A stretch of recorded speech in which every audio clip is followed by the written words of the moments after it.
Today is February 9th, 2024. Welcome to Native Calgarian. Oki, Naganago, Mekoche Chestakom Aki, or Dakot Nagotine Siku. Hi, my name is Red Thunder Woman. My married English name is Michelle Robinson, and I use she and her pronouns. I honor the Blackfoot as the elders have been so kind to me on my Red Road journey. Elder Red Crane taught me how to pronounce my spirit name in Blackfoot, and Leonard Kenny taught me how to pronounce my spirit name in Satu Dene. My humblest apologies to the Blackfoot and Dene elders and language keepers as I try to learn proper pronunciation. My Dene lineage roots me in the Great Bear Lake tribe in Treaty 11. My people wore rabbit skin, so it's been referred to as Land of the Hare people. I'm a native to Turtle Island, and my Dene nation is uninvited to this area of Clincho Tine Indahe and Satu Dene, meaning many big dog town, named after the Calgary Stampede. So a lot of you will notice that I've used uninvited because unless my people have done treaty with the people of that area, you are uninvited. So when I hear you say you're an invited guest, I pretty much want to like smash the conversation because if you're not honoring the treaty, then you're not you're I don't know what you're doing. Anyway, I was born in Calgary or in Blackfoot. Mokinstis is Michelle Elliott, an English name that has afforded me privilege in an English colonial world. My mother is Northern Slavey Dene or Satu Dene, but my Indian Act imposed status card by the Canadian government says Yellowknives Dene. Through my father, I'm a daughter of the Mayflower and a daughter of the American Revolution while having a Canadian Indian Act imposed status card, which is a colonial construct by Canadian policies meant to divide Indigenous peoples' inherent rights. Indigenous Two-Spirit or the Indigenous 2S LGBTQ plus community and Indigenous women are at the bottom of the Canadian socioeconomic ladder because of colonial trauma, imposed poverty, racism, gendered violence, and land theft. I was listening to the CBC this morning and I heard an elected BC MLA in charge of housing say the words, well, Indigenous women tend to be at the most vulnerable end, and and they just never give context that it's not. Oh man, here I ended up in this position. I ended up in this position literally because of policies you've all created to put us in that position. We didn't wish to be vulnerable. All of these policies is why we are. Anyway, according to the 2023 Quality of Life Report from the Calgary Foundation, 31% of racialized Calgarians cannot find suitable employment. I'm not a social worker, nor an elder, nor do I speak on behalf of all Indigenous. I just share my journey in Calgary, Alberta, Canada in 2024. As a trauma-informed Dene woman who has attempted to run and join harmful colonial parties, spent money to be at expensive conventions, left my home to travel to those conventions just to vote on incomplete policies that still allows for incarceration, a denial of justice, a denial of health services, racism, colonial trauma, and genocide of Indigenous and Black peoples, I have worked to continue reports to advocate for and attempt to work within these systems meant to harm me and my community. I think of all of this today, and I hope we honor the many Indigenous lives lost for this so-called country named Canada. I hope you see your role in the importance of stopping harm. As a citizen, see your role in reconciliation and as a treaty partner, so you don't say stupid land acknowledgements that don't have any depth to it. Pride Month should never be 1 month. It's important to understand the straight agenda and gendered violence was and is forced on these lands by Christian outsiders. Land acknowledgements are critical for creating a safer space for Indigenous, as well as honoring the host as a guest and acknowledging your role as a treaty partner in a so-called time of reconciliation. Can they be performative? Of course they can. It's important land acknowledgements have that meaning. So I encourage people to introduce yourself with an acknowledgement of your ancestors, story of displacement, how you perceive your role as a treaty partner, a citizen of Canada, a refugee, or other land displacement, so we as Indigenous people know how safe you are to be around. If you won't say your story of origin, won't acknowledge stolen lands, won't acknowledge imposed economic oppression, your role in reconciliation, I determine how safe you are to be around my community, my family, and myself. Understanding land acknowledgements and their importance is Indigenous 101 because it immediately addresses colonialism, oppression dynamics, broken treaties, and lies taught today in Canadian schools nationally. That's why settlers and those who call themselves Native Calgarians or whatever town you're from, show me you have no Indigenous 101 understanding. Jesse Winty's book, Unreconciled, explains this perfectly, as do many Indigenous authored books. Land Back is a movement that could save the planet from climate change created by capitalist colonialism, but it would be a part of a treaty partnership, part of meaningful reconciliation, and honoring global initiatives like the United Nations Declaration on the Rights of Indigenous People. I'm speaking to you on the lands of the Niitsitapi, which is the Blackfoot Confederacy. The Blackfoot, south of the imposed US-Canadian border, are the Blackfeet, and north of the border are the Siksika, Kainai, and Piikani of the Confederacy. These lands are Treaty 7, signed September 22nd, 1877, with signatures that include the Blackfoot Confederacy, the Goodstoney, Chiniki, and Bearspaw Nations of the Stoney Nations, and the Dene from Tsuut'ina. I acknowledge all First Nation, Métis, Inuit, status and non-status across Turtle Island as the keepers of these lands. All non-Indigenous are treaty partners, with the government signing on your behalf. My Patreon account is Native Calgarian, where you can pledge and support. Thank you, previous donors, for showing your support. If you value listening or watching and can afford to give, thank you. For those who cannot afford to give, I'd love to hear from you at nativeyyc@gmail.com. I guess that part's going to really help. Send in your comments or your questions. Also, giving a review helps, whatever medium you're listening from.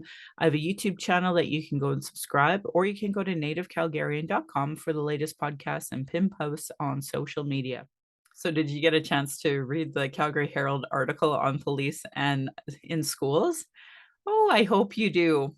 I'm just going to read it to you all because, what I find is that there are different mediums that people listen to.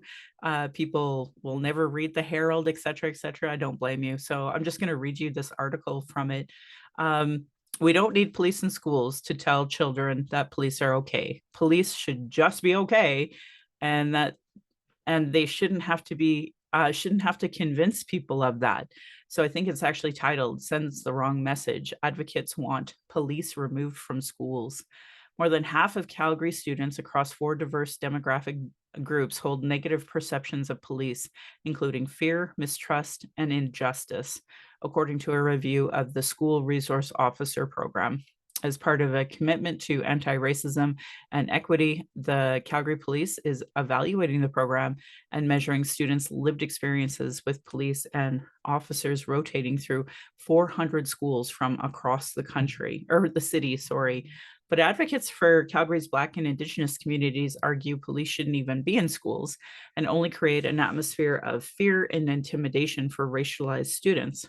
Calgary Police Superintendent, who oversees the Strategic Partnership Division handling the review, admits that there's much work to do to improve decade-old SOR program, from cultural sensitivity training to placing more officers in schools on a consistent basis. We know there's lots of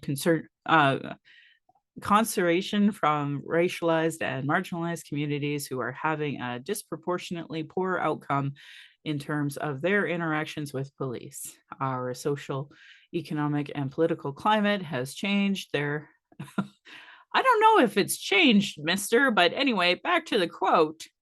We are the 3rd most diverse city in Canada, and with recent trends, we see upwards of 500,000 new Canadians entering Canada every year. So the timing is right to undertake this wholesome evaluation of the SRO program.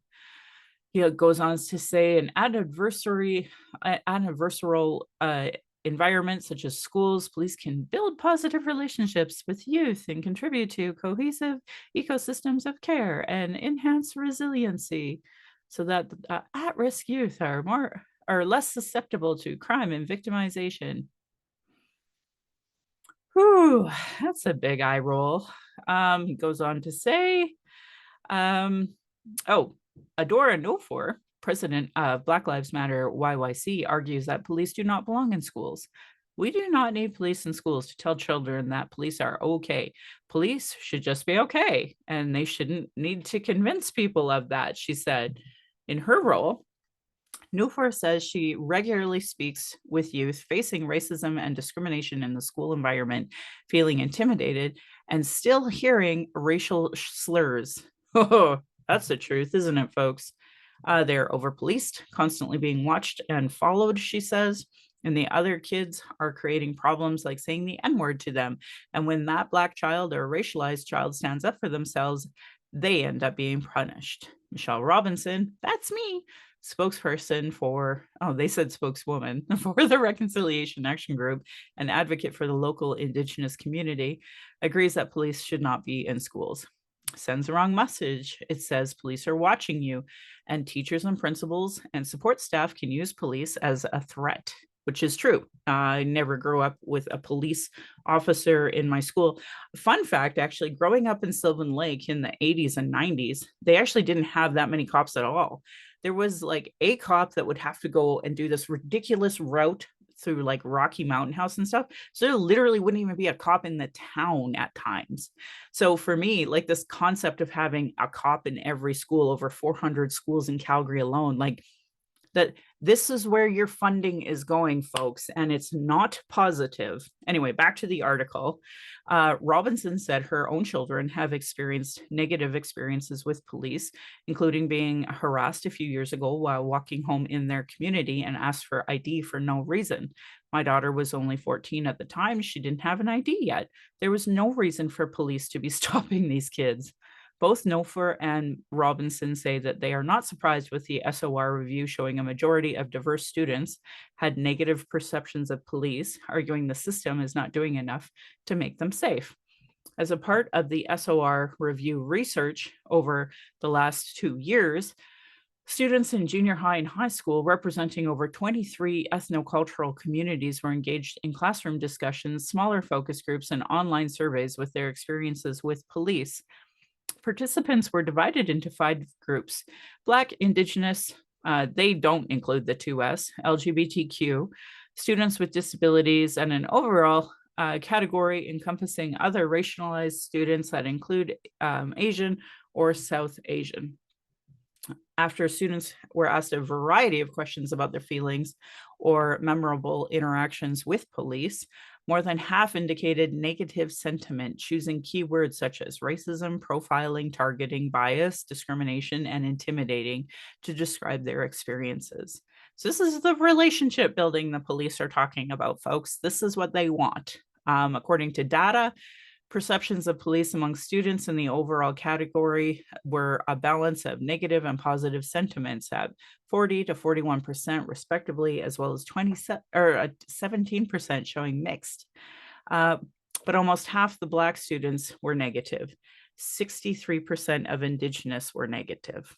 Half of the LGBTQ student sentiments were negative, and more than half the participants who self-identified as someone with a disability were also negative. I think those are some pretty damning stats. As a result, this report concluded that across the 4 diverse demographic groups, participants reported more than 50% of negative sentiments.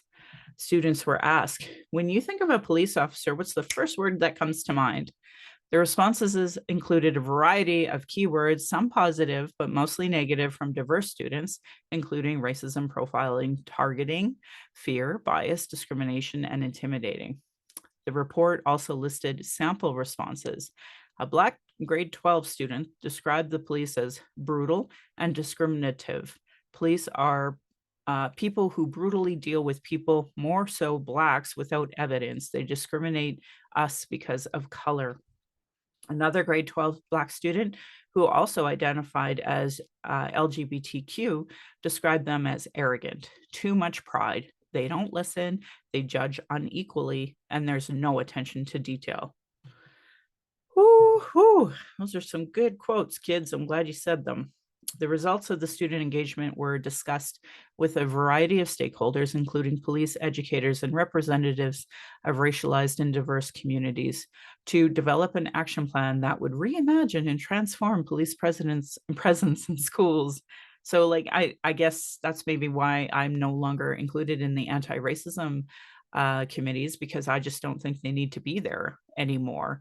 Among the review's 47 recommendations are to hire more student resource officers and have more consistent presence in junior and high school. Something students also suggested in their surveys. I'll bet you they weren't racialized. Anyway, the COP says existing SOR programs support 38 officers rotating through 400 schools, saying that works out to one officer assigned to rotate through 4 to 5 high schools, one officer assigned to about 10 to 12 junior high schools. The SOR program will request more funding in future budgets, but police admit police are facing myriad of other challenges such as gun violence and will compete for limited funding. Efforts have already begun to increase cultural safety training among the officers in school, now a requirement of all SROs. We have a great opportunity around cultural competency training, anti-racism training for officers that's fully underway. I cannot speak to that. I wouldn't know about it, and I certainly have not seen it. Unfortunately, I want to believe that's true, but not from what I've seen literally at all. It actually hurts me that that was said that there's some kind of anti-racism training, because I have not seen that at all. Oh yeah, yeah. I mean, that's just hard to say out loud. Advocates argue teachers and support staff can also perform those roles, adding that cultural safety training is archaic and perpetuates the idea that racialized students are othered and need special treatment. Schools are there to develop people to become their full selves, Nofor said. That looks like Black boys and girls who are diagnosed with ADHD, for instance, getting the supports they need and deserve instead of being vilified or criminalized or being told that they are different and getting something extra. But the police officer said having police officers in schools means exactly that: more resources and more supports for students to help guide them towards success. As far as I know, police are not educated in diagnosing ADHD. For myself, I'm trying to go through that process as an adult, and there aren't resources. But I certainly know that there are lots of monies going towards whether or not a police helicopter can go up into the air. So it's really disingenuous to say that having more police officers in school means more resources, because I know having more cops in schools does not mean more ADHD diagnoses. Anyway, he goes on to say several high schools are at risk of a variety of crimes, from cyberbullying, sextortion, human trafficking, gang activity, and drug use, that SORs can help prevent. I have yet to see a fulsome idea of that, a project of that, an outline of that. I would not agree that police being in schools is somehow going to stop human trafficking, because that's not how it works. And speaking of which, I did just post a poster of a human trafficking conversation that's going to be happening at Sutina on February 28th. I hope you go to that. Sure hope he goes there. I'd love to hear how SORs are somehow going to prevent human trafficking. We all know it's not true. That's why this is so ridiculous. Not having SORs in schools is just a missed opportunity. They are an important resource. They literally can't do anything other than intimidate people. Anyway, Halama Muhammad, a social worker who works with youth at the Somali Canadian Society of Calgary, agrees that diverse students need more supports in schools. The best way for them to get that is diverse educators, she said. Ding, ding, ding. Personally, I do not have an issue. Personally, I do not think the issue is not having enough resource officers or having more competency training. Having more officers just creates a more hostile environment. There needs to be more diverse educators from all different cultural backgrounds. Students need to see themselves in positions of leadership. And that's just, I remember when I was working on this, literally that was the major point, is that the education system itself is racist. So bringing in a form of colonial violence into the education system just makes it worse. It doesn't help anybody. So these are really great quotes from this social worker. Newfort agrees. We need more Black teachers, more Indigenous teachers, more disabled teachers, and more teachers who are queer. we're allowed to say that they are queer if and we all know by identifying as queer, a person with disability or not white, you don't get hired. We know that. Like, that's the systemic racism already embedded in the system. If students are able to interact with teachers like this, they wouldn't be seen as odd, weird, just because they came to school with rice in their lunch and not a sandwich. And that, that's a real issue of like people being ashamed of their food.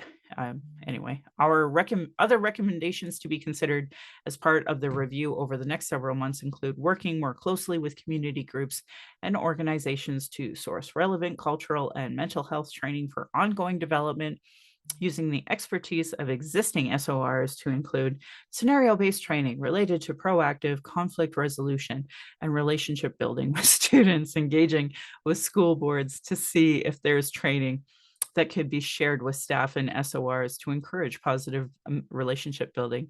I laughed because I think of one of our queer activists here who had a video of him being downtown during this event and the officer literally saying to him, how are those conditions going? There's no proactive conflict resolution or relationship building happening right now, like currently in 2024 in the last week. So officials with both the Calgary Board of Education and Calgary Catholic School District said they are fully supportive of the SRO review and look forward to working closely with police to improve the program, just like the priests and nuns and teachers at Indian residential schools absolutely love the RCMP, right? It's so shocking to me how we have all these calls to justice, calls to action, and this is the response. But I mean, you all know I've been calling out both school districts for their racism and continued racism, and this is just more and welcomed colonial violence into their own schools. So it's interesting. So I posted this article and immediately got this DM. Can you make a post about how terrible the cops are nowadays? My neighbor had 4 people literally trying to break into her place while she was home with her young kids, harassing her from 9 p.m. to 5 a.m. She called the cops 3 times and was told there's a 16-hour delay, so no one would be coming. That is crazy. She texted me asking if I was okay because they started climbing her balcony around 2 a.m. trying to get into her place.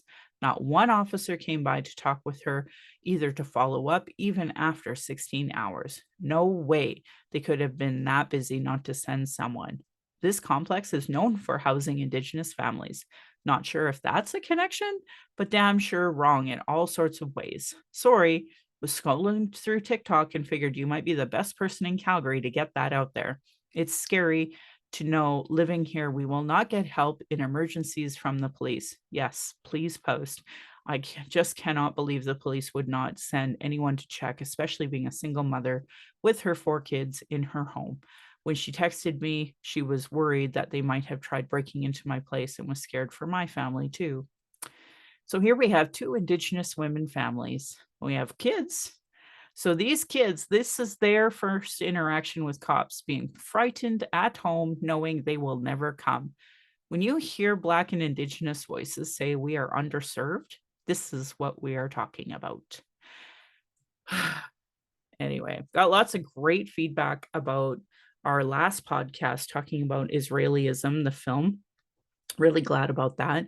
So the Alberta student walkout happened. I got to tell you folks, when I posted that poster on TikTok, wow, did we bring up the convoyers.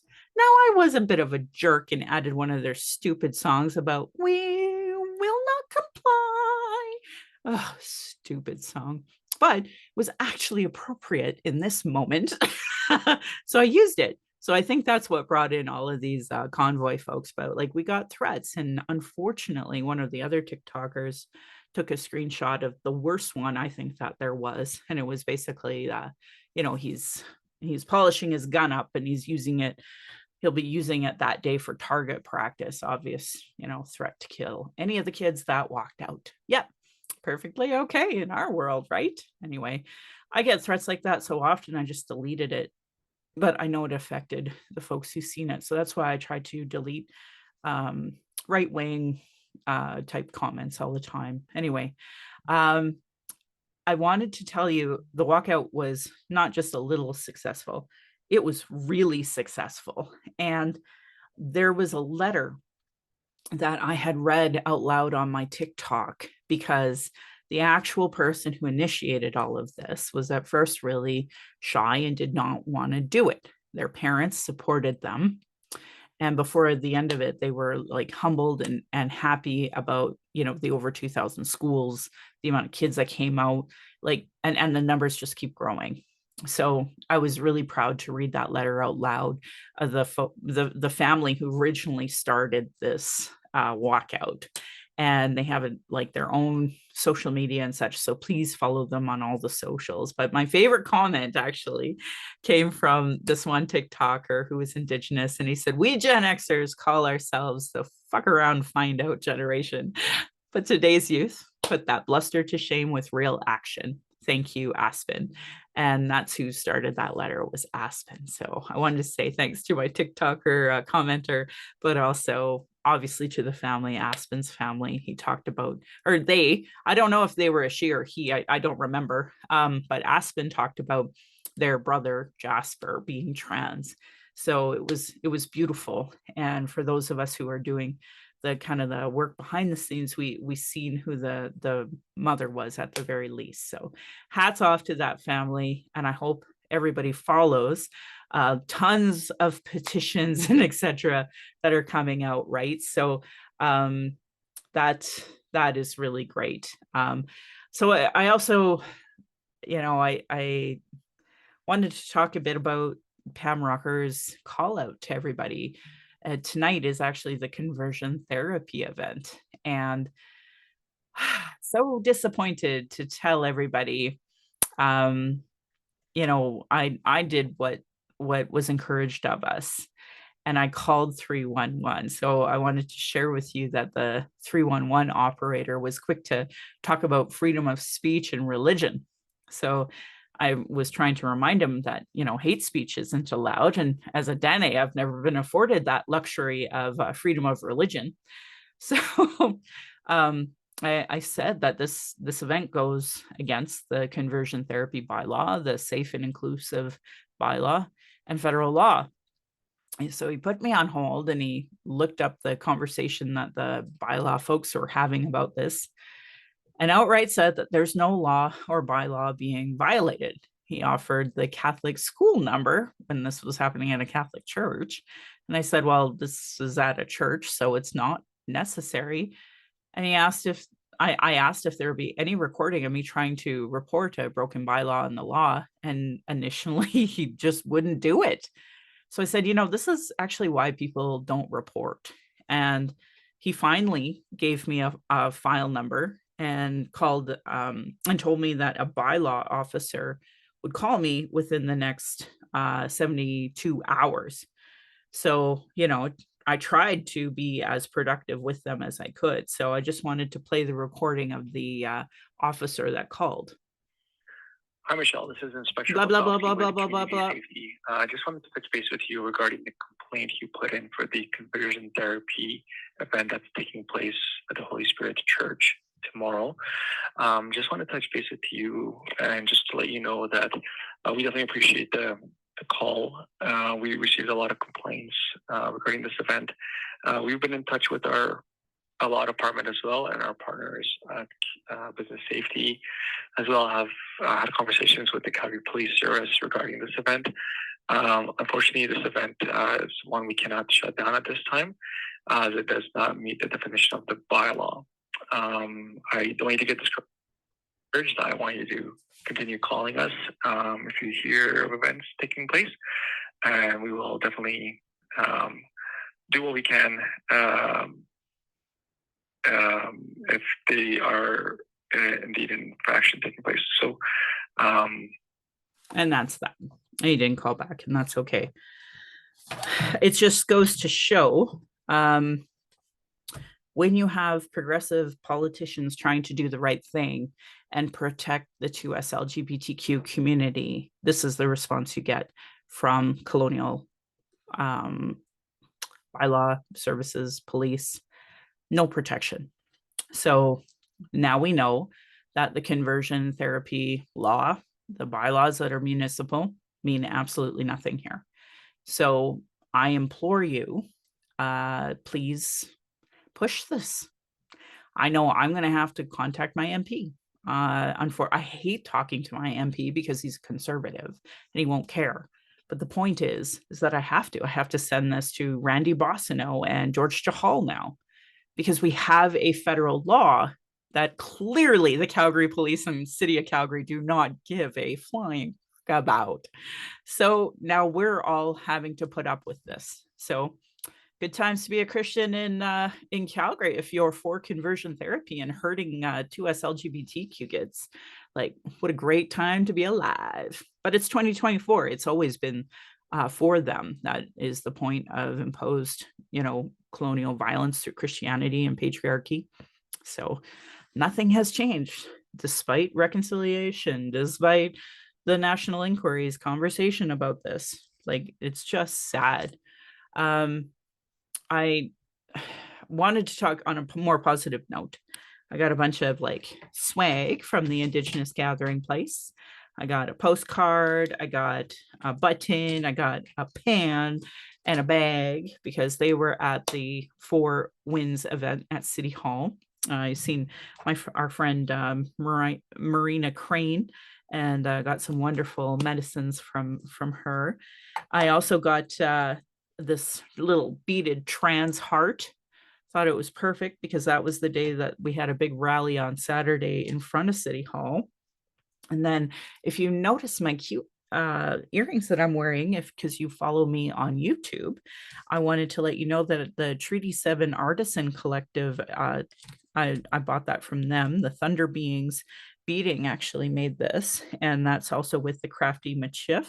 And one of my favorite moments of activism with them was me, her, and another person, and in front of this huge oil and gas event at the Stampede. And if it wasn't for, at the time, our friend who was a Calgary cop, the Stampede would have absolutely thrown us out. So anyway, I love these folks and happy to promote that. And I also got another ribbon purse actually with Grogu on it, and it says Indigenous creature, and this really great sign that says trespassers will be smudged.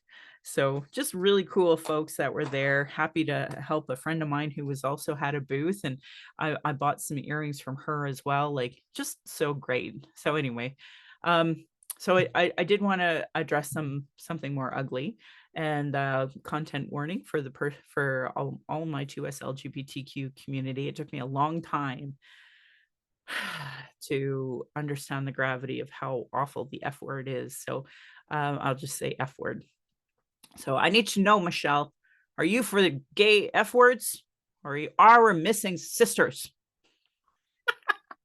I'm like, okay, dude, obviously you don't get this whole gendered violence thing, and most certainly did not read the national inquiry. So I was like, holy. Anyway, he blocked me, whatever. I don't care. If you are Indigenous, happy to send you his name so that you can block him.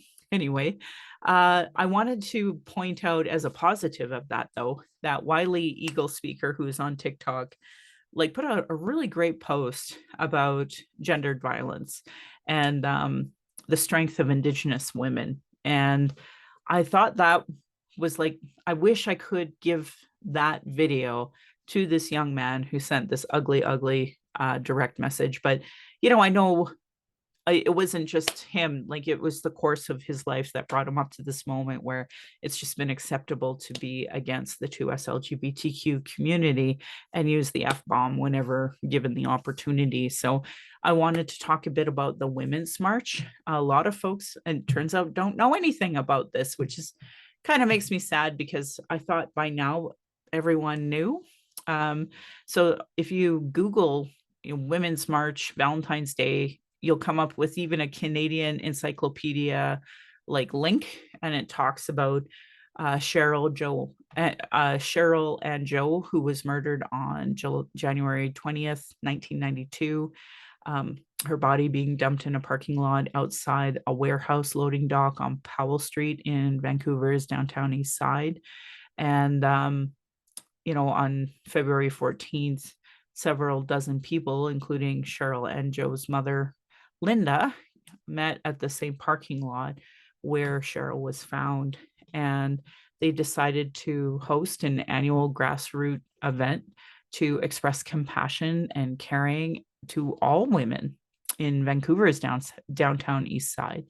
And so it begins every year in that neighborhood and is organized. And I can tell you here in Calgary, Suzanne Dews founded it. And Chantal Chagnon has continued to do that amazing work. So we're already on our 16th annual here in Calgary, which is not since 1992, obviously, but at least it's done here. So I'm really proud of that. But I did want to bring up the fact that I was reached out to by some folks who wanted to do a national fire to mark that day. And I was like, absolutely, if that's what we need to do, that's what we will do. So I'm going to have a fire in my backyard that day. Anyone from the community who needs to honor their family members with a fire, more than welcome, just reach out. And of course, the local march happening at Scarborough Church at 6:30. Speakers will be there as well. It is in a church. There are police always present. So my fire will not have police, and it's certainly not in a church. So you're more than welcome to come to that. But I respect the march and don't want to, burn any bridges there, because it's important to me that everybody have a safe space to be able to talk about the violence against women.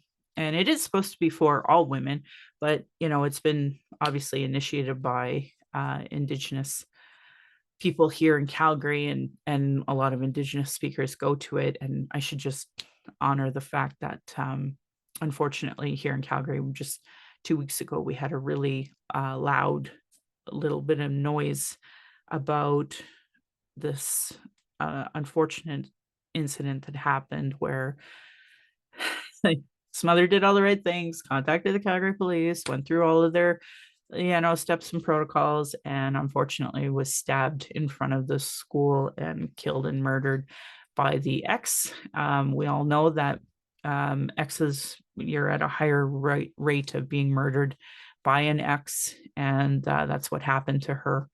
So, and then he was found shortly later. I don't know what he did to himself. I don't care. It's really unfortunate because they had kids, and now those kids don't have any parents because of gendered violence that's been taught to this wonderful society for generations. And my thoughts and prayers go out to them, but also to this many Indigenous lives that have been lost over the course of the year, thanks to poor policies of like taking doors off of school or bus shelters when it's minus 40, and having these forced recovery centers, which are Christian based.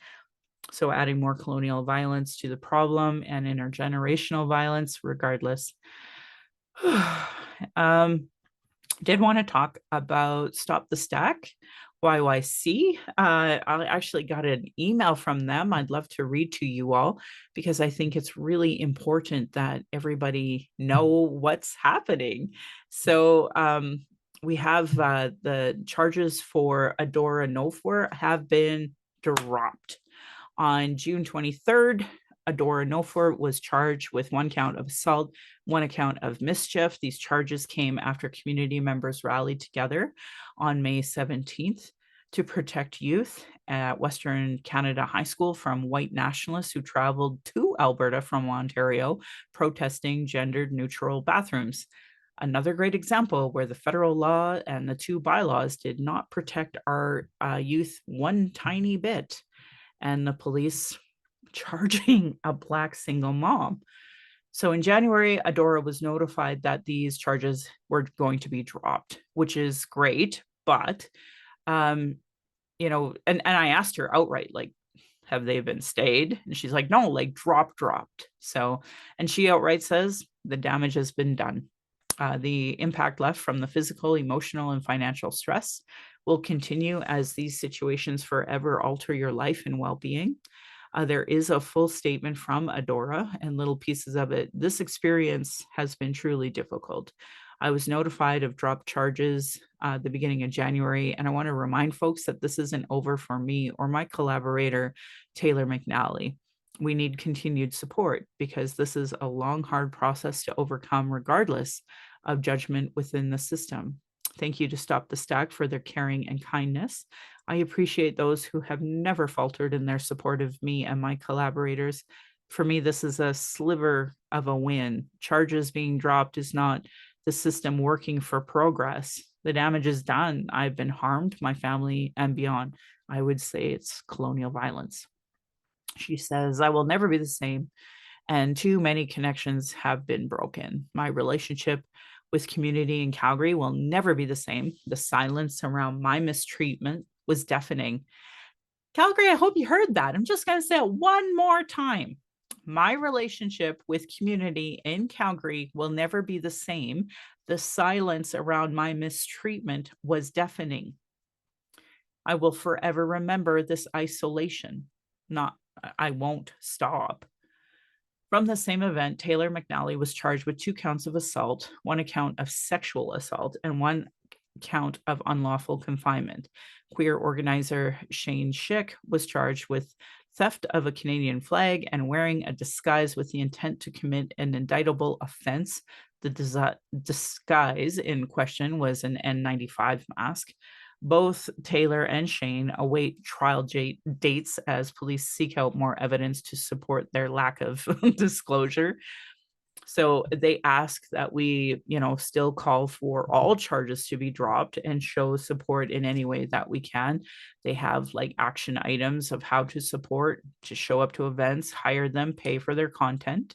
The legal abuse that Taylor and Adora are experiencing, has made it more difficult to find work. When media reports charges have been intentionally designed to smear their reputations. Other barriers are the time it takes to fight these charges in court and the emotional and psychological toll of living with a constant fear of harassment, arrest, and sentencing on top of anti-Black racism they already experience on a daily basis. During Black History and Futures Month in the past, Taylor would be fully booked, and this year she does not have that. You can support Adora by attending her upcoming comedy and burlesque shows, which she has on her website, and the protest Sunday, February 11th from 5 to 7. So Stop the Stack has begun these protests in front of the Calgary Remand Center parking lot. Taylor's prison sentence for the events related to the Justice for Dalla Kafa protests in 2021 has been officially paused as she moves forward towards an appeal. We will continue to protest outside the remand center for the remainder of her sentence in solidarity with those who remained inside. Carpool if necessary. They will also be offering rides from the Justice for Palestine protests to the protests at the remand center. So, which is great because I've noticed. So, this particular weekend coming up, the Palestinian protest starts at 11 to 1, and then this one starts from 5 to 7. So, at least they're not overlapping now, thank God. But I just want to leave you with this quote that Taylor McNally gives us. It's not just about me. We must be in solidarity with all those who continue to be oppressed by these carceral institutions. And we all know Black and Indigenous people are disproportionately represented there. So if you have an opportunity to donate to Taylor's ongoing legal fees, she wants to say thank you, and that she was able to pay the $4,725 associated with the permanent injunction for one of the 3 cops who are suing her. And it was also a $5,000 retainer for her appeal. The appeal itself could cost up to $18,000. And there's still an upcoming Western trial and 2 other lawsuits. In the last 2 years, Taylor has paid over $20,000 in legal fees. Taylor has dedicated her life to mutual aid. Please give whatever you can and share the fundraiser with everyone you know. Donations can be made through the fundraiser using PayPal with a credit card or their Linktree, or just e-transfer directly to T McNally, McNallie @gmail.com. Also, keep spreading the word, circulating the open letter, and signing the letter on behalf of any organizations you are part of. I also have my name there, and they have even more information to help you. Please keep going. We are not free until we are all free in solidarity. Stop the stack YYC. So I hope you all got the email, so you didn't even need to hear me say that. So if you did, thank you for listening. Don't worry, I annoy myself too. So so yeah, the Palestinian rally is Sunday at 11. I hope to see you there. I've been collecting names for the Stonewall Recovery Center here in Calgary. It's actually Canada's first 2S LGBTQ treatment facility. The gala is to help create this bigger place for people to actually go. So I'm collecting Two-Spirit names to be said and memorialized as part of their commitment to the National Inquiry Calls to Justice and reconciliation in general. So message me or email me if you want me to add a name of a Two-Spirit that you know has left us way too soon because of colonial violence. And just a reminder, on Monday is our book club. It is open to anyone. And our next one is Disarm, Defund, Dismantle Police Abolition in Canada. And I think if you haven't been a part of my book club, we've already done Indigenous Policing. Really important book. One of the authors was a part of this one as well. And then for me, you know, some really great chapters here, like Vicky Chartrand talking about lessons from communities of murdered and disappeared Indigenous women, girls, and Two-Spirit. Like, this is a real issue for me. I don't understand how it's not a real issue for everybody else. I wish it was. I see people showing up to the events, but not necessarily ours. I hope I see that change this month out of all months. Anyway, if you're part of Calgary, we have a reconciliation action group. You're more than welcome to join us to do actual action as opposed to sitting around and not doing nothing and being like, oh my God, I'm so in solidarity with Indigenous people, but I never show up or donate or nothing. So a huge shout out to the Reconciliation Action Group for your ongoing hard work that I watch every one of you do. And I know you listen to my podcast, which I appreciate from the bottom of my heart. I'm proud that this podcast gives solutions and cultural safety training, cultural first aid, and all of them to create a safer space for Indigenous people of color, those with disabilities, and 2S LGBTQ to speak. Again, according to the Quality of Life Report for 2023 from the Calgary Foundation, 88% of racialized Calgarians feel uncomfortable or out of place because of their religion, ethnicity, skin color, culture, language, accent, gender, or sexual orientation, which was up from 75% from last year or 2022. And I would imagine this year's going to be pretty bad considering the issues with Palestine. 84% of racialized Calgarians believe racism exists, whereas only 66% of non-racialized Calgarians believe in that. I also want to give resources about what is Indigenous cultural safety, why I should care about it, and thank authors Cheryl Ward, Chelsea Branch, and Alicia Fritkin of heretohelp.bc.ca for their work on that. You know, for me, I just wish people seen that this is a part of your understanding as settlers and part of your reconciliation work. I'm just lucky to highlight it and repeat it here. I really like the work that Donna Bevins does. So if you go to racialequitytools.org, she has tons of resource files. And one good one that I reference a lot is internalized racism. So when you see lateral violence or internalized racism, like, you have to unpack that regularly. And this is a form of violence that was forced on these lands. And of course, people end up marginalized over it because we're not equity. Anyway, to me, read that. Do's and Don'ts for Bystander Intervention by American Friends Service Committee. It has some great resources about what to do if you see something racist happening in front of you, because I know the police won't do it. I wish the police would read these resources, actually. Anyone who follows me on my social medias can watch Anti-Racism Organizational Lead for the City of Calgary on a presentation about the journey of becoming an anti-racism leader. I mean, that's the bare freaking minimum, folks. Watch this video.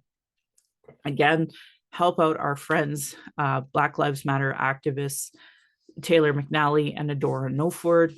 Follow Stop the Stag YYC. If you can afford to donate, please donate there.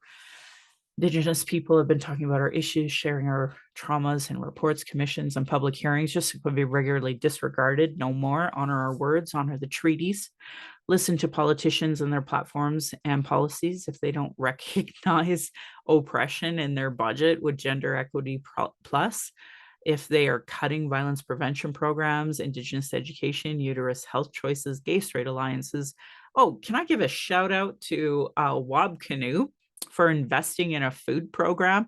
I mean, it was nothing compared to the police budget. And now kids have food. Imagine how easy that was. Another quick highlight I should give is that the Supreme Court came out today saying, and of course, Indigenous parents should raise Indigenous children. I can't believe it's like 150 plus years that everyone's just been okay with apprehension of our children based on race.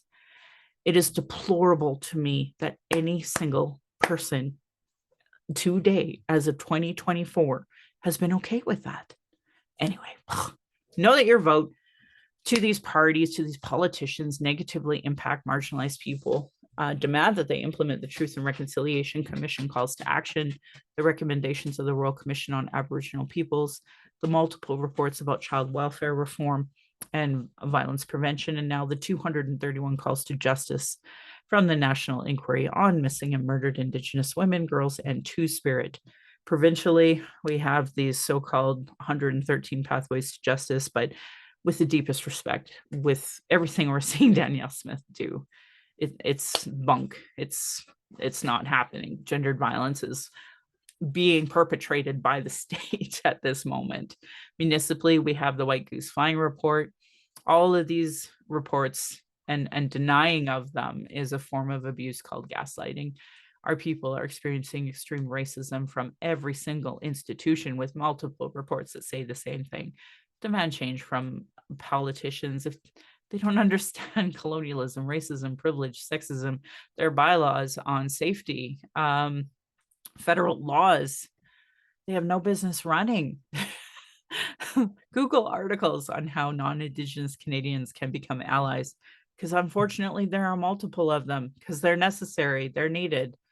Follow aboriginalalert.ca. I really thought womenshomelessness.ca had a great statement for demanding urgent action on protecting the lives of Indigenous women, girls, and Two-Spirit and gender diverse people experiencing homelessness. But I recognize the goal of colonialism and hate is the elimination of us, right? And we're seeing that with Palestine. So anyway, I would love to be wrong. I would love for you all to prove me wrong. Obviously, drug poisoning deaths in Alberta remain high. Please follow Ewan Thompson, our guest that has been on here multiple times. If you know someone using substances, do not use alone. If you are using alone, you can contact the National Overdose Response Service at 888-688-NORS for support. You can download the Brave or Doors app and the Lifeguard app. But as you heard in one of our last guests who had a severe issue happening during Christmas, they know the resources, and even they struggled. Anyway, if you are experiencing emotional distress after anything we talked about today, you can call the First Nation and Inuit Hope for Wellness helpline at 855-242-3310.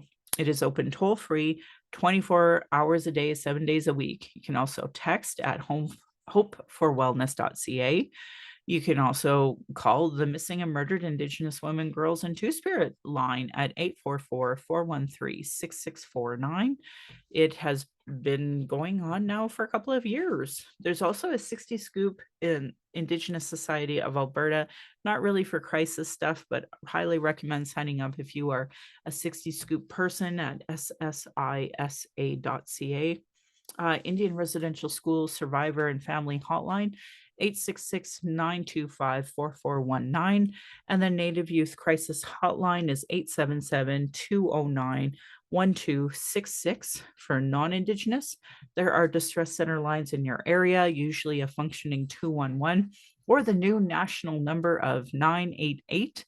You can also call 833-456-4566 or text at 45645. You can go to crisisservicescanada.ca and you can go to the Kids Help phone at 1-800-668-6868. The following are two LGBTQ crisis supports in your area across Canada. You can go to lifevoice.ca to get some of these. The Trans Lifeline is 877-330-6366. And the Trevor Project for Youth is 866-844-7386. Violence is our everyday reality. Every Indigenous generation has faced it. This is self-care, how I take my power back. This is why I started the podcast, to speak freely without interruption, tone police, leadership shaming, gaslighting questions, as many people don't want to hear our opinions and the experiences that we have, but they sure like to tell us theirs, even if they know nothing about us. Colonialism, the constant surveillance of our people, protests, our vigils, and our rights. I and many other share infos on, oh man, yesterday I got another accusation from Walmart that I didn't scan something when we went through it. Of course I did, but it's not a coincidence. I'm always randomly selected. I don't know what to say about that anymore. Anyway, it's not acceptable. Learn about being trauma informed. People like me are dealing with racism, gatekeeping, folks surviving off the status quo, people who are really in their trauma, people who stop doing the good work and deplete natural resources. Internal and external racism is an everyday reality for me, Indigenous people, folks with disabilities, QT BIPOC, and others. Anyway, thank you to my ancestors. Thank you to my granny now in heaven, my mom, what strength looks like through your examples. I want to thank my dad for teaching me to be strong and blunt, my stepmom for showing me her proud Austrian family culture and roots and teaching me to be a proud Calgarian. It is through her I'm a second generation Calgarian. I want to thank my husband, Big Buffalo Rock Man, for producing and editing this show. He's also my husband, my childhood friend, father of our child, and support down my journey of the red road. I have a cute story. I said, oh, I'm going to get a face tattoo finally. And he looked at me with that loving, sweet, like he just knew he was so supportive. And I'm like, I had to break his heart. And I was like, no, not like that. I'm just getting my eyebrows. Oh, poor guy. Anyway, he has witnessed decades of racism and sexism, and he was so tired, he just shoved this mic in front of me one day and was like, just talk. Yeah, I think he was right. Anyway, to our child, Thunderpipe Necklace Woman, we are blessed to learn from you daily. We are honored you chose us. You give me daily accountability to be a better and stronger person. I just hope you and my family will be proud in the future of us trying to discuss these present day issues. My Patreon account is Native Calgarian, where you can pledge and support. Thank you, previous donors, for showing your support. If you value listening or watching and can afford to give, thank you. For those who cannot afford to give, I'd love to hear from you at nativeyyc@gmail.com, where you can send in your questions or comments. I also have a YouTube channel that you can go and subscribe. You can go to nativecalgarian.com for the latest podcasts and pin posts on social media. And I want to end by giving side eye to those Calgary rabbits. You're lucky I'm not your dish. My beautiful cousin would respond, are you being my dish? Thanks, folks, for listening.